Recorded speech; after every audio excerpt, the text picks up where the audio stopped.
you're a homeowner right now, what do? Here's how, let's try to capture it again. Right up through there, you're going to see a new one. It says Rate Watch 2.2.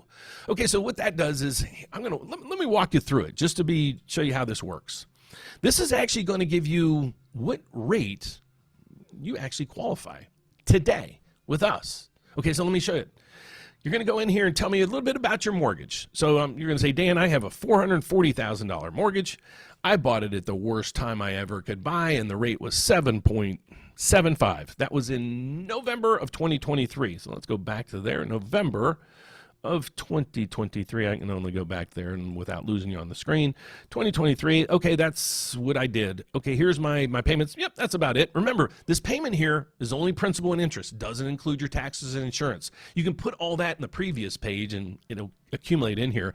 But it's saying, well, you got the 7.75 rate. You're going to pay your remaining interest. You're going to pay holy Jesus.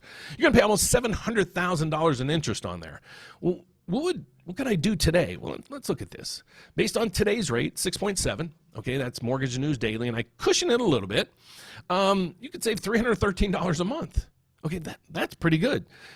Break-even point, after you pay all your closing costs, they're probably not going to be $5,000, but let's say they are. 16 months. Dave Ramsey says anything under 2 years is good, so that's good. But then what do you do now? Here's what I wanted you to do. Here's what I would want. Let's say I'm looking to buy a car or whatever. Don't you really want to know how much that car is going to cost me? Well, let's jump into this. What rate do I really qualify for? So what it's going to do is it's going to pull up our back end rate pricer, the thing I used to go over on with Wednesdays on with you guys. So let's go down through here and I'm going to say, okay, I want to refinance my house. Let's say that. Primary home. But if you're here now, you can actually run this to see what your rate would be if you're looking to buy a house. Just a little trick there.